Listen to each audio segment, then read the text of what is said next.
Hi, I'm Lawrence Bernstein, a professional speechwriter, and I run greatspeechwriting.co.uk.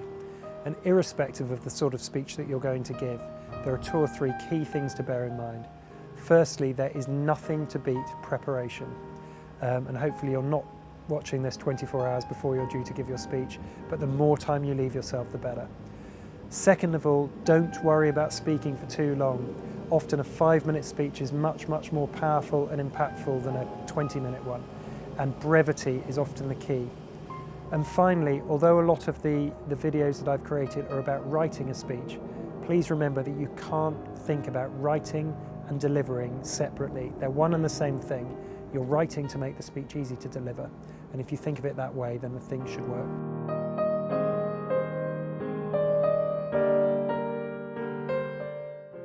So you're planning a tribute speech, and just to get our terminology right, I'm making the assumption with a tribute speech that the subject is actually alive and this is not a eulogy, which would be a very different approach.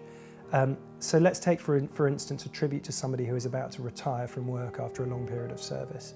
And as with any speech that you would give, the key place to start is deciding how you would like the people listening to that speech to react when it's finished. On that basis, you can start to plan whether it should be predominantly sincere or more humorous and light-hearted. And the key to answering, there is no right or wrong answer there, it's about relevance. Is the guy somebody who would appreciate something that little bit jocular? Would he like you to talk about some of the funnier moments in his career?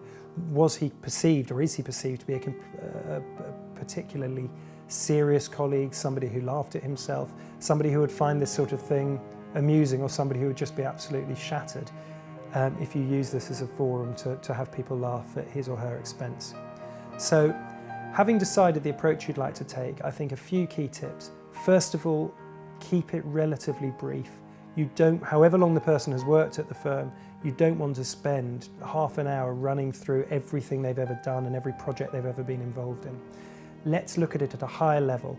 Let's look at the key things he achieved, but more importantly, the way that he worked with people and the value he brought to the firm in ways that weren't just relevant to clients, but were relevant to the way that the business developed.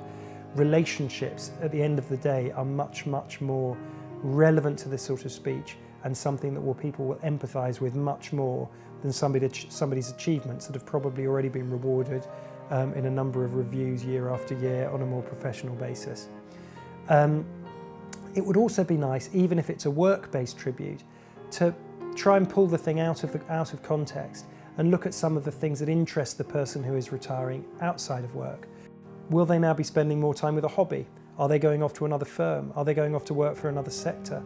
Will they be spending more time with their family? And I think if they are, that would be a lovely way, again, to keep the thing relatively light, to use that as the cement almost that holds the bricks of the various things you're saying about this person together from when they've been within the firm. Now, as with any speech, you will want to keep this not just brief, but also written in a very punchy style that's easy to deliver. You may even get fairly emotional while you're giving it if somebody is leaving after many years of working together. And so something that enables you to take deep breaths, enables your audience to listen to what you're saying. And the key to that is writing it well, because if you write in a way that is short and punchy, you'll be able to deliver in a way that is short and punchy. You'll appreciate that these are tips that are relatively high level, because a tribute speech can go in so many different directions. But if you'd like to give me a call or have a look at the website greatspeechwriting.co.uk, I hope there'll be a lot more useful information for you there.